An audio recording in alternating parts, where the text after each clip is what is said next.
ان کو شکست دی۔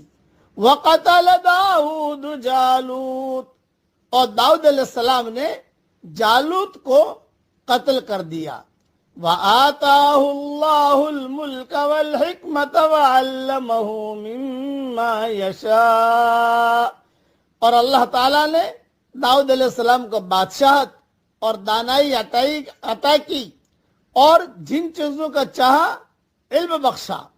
وَلَوْلَا دَفْعُ اللَّهِ النَّاسَ بَعْضَهُمْ بِبَعْضٍ لَفَسَدَتِ الْأَرْضُ، اور اگر اللہ بعض لوگوں کو بعض لوگوں سے دبایا نہ کرے تو زمین فساد سے بھر جائے۔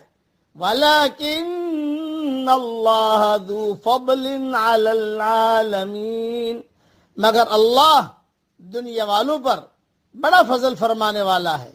تِلْكَ آیاتُ اللہ